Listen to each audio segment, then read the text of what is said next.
从今天早上开始，在东北风暴的袭击下，纽约和新泽西地区经历了豪雨的袭击。纽约和新泽西有超过4000人断电，大都会运输署和新州捷运部部署了大量的人员应对暴风雨。纽约市及周边地区25日到26日再度迎来了强风豪雨，期间低洼地区恐出现瞬间积水，相关单位也发布了洪水警报。由于纽约市在上个月初才因为大雨、飓风埃达等天灾造成了13人死亡、损失惨重的情形，此次即便是非极端天气，但是各级政府部门仍然不敢大意，要求民众期间提高警觉。纽约市部分地区和新泽西州的北部地区的街道被洪水淹没。纽约市警总局在推特上发出通告，一些路段因为被水淹没，仍然无法通行。布鲁克林皇后区高速公路在布鲁克林和皇后区的多个地点受到了洪水影响。在曼哈顿的上城、贝内特大道和百老汇大道之间，街道被水淹没。纽约市大部分地区、长岛、威彻斯特郡和新泽西州北部地区都发布了洪水警报。长岛和康州海岸线已经发布了沿海洪水警报。另外，长岛东部的风力警报已经发布。大都会运输署官员表示，纽约市公共交通局、北方铁路、长岛铁路、桥梁和隧道部门已经部署了大量工作人员，以应对山洪爆发。气象专家表示，到27日早上风暴结束时，纽约及新州可能还会有2到4寸的降雨，整个风暴的总降雨量将达到4到8寸，并提醒通勤者，今天晚间风力会加强，阵风可能达到每小时45里，所以晚上的通勤也会变得相对困难。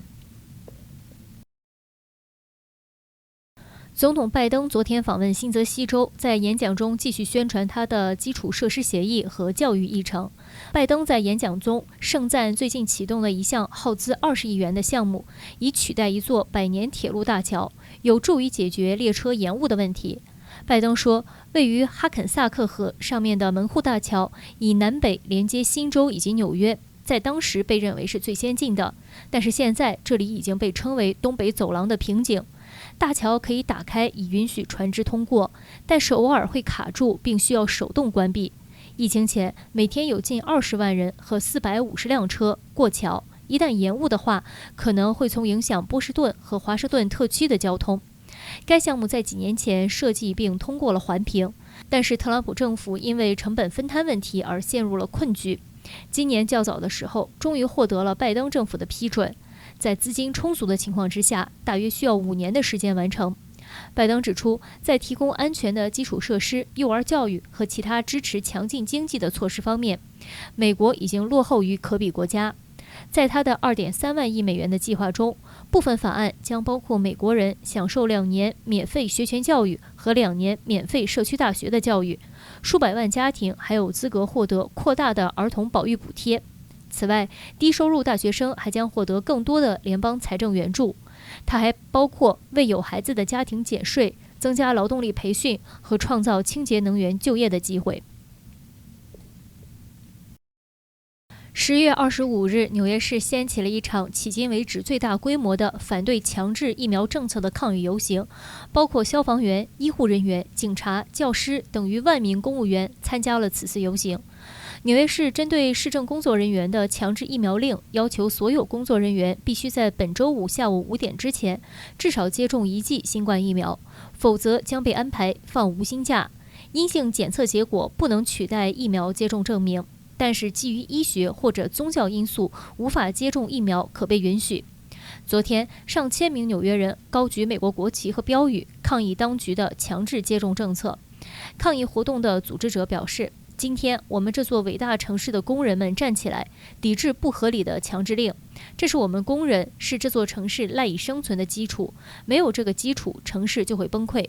一名老警察说，他因为白思豪的反警政策而提早退休。游行不只是为了反对强制疫苗，游行捍卫的是美国人民的自由。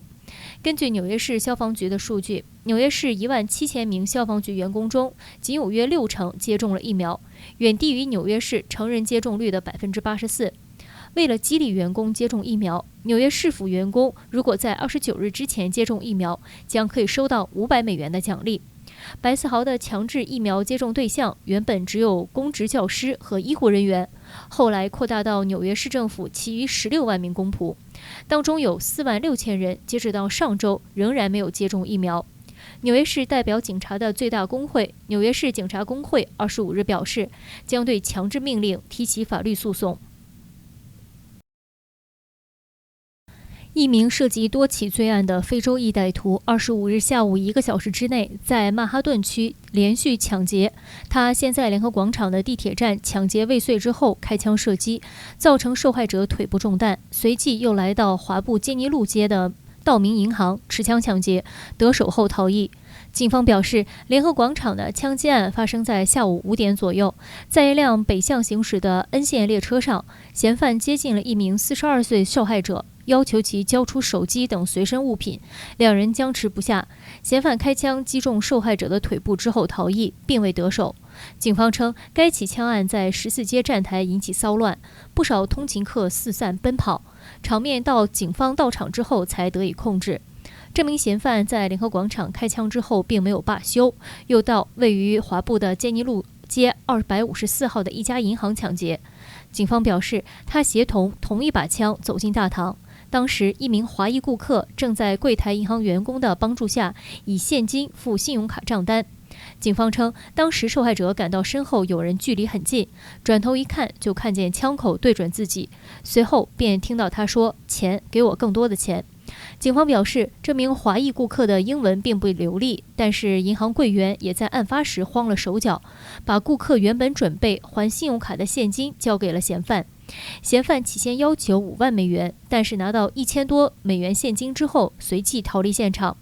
警方表示，两起案件系同一人所为。截止昨天晚上，警方尚未拘捕任何人，但是在查看了案发地附近的监控之后表示，嫌犯与另外多起罪案中被通缉的嫌犯特征类似。警方现在呼吁民众有知晓此案线索者，可以立即拨打指罪热线800-577-8477，或者发短信输入 tip 577发送至274637。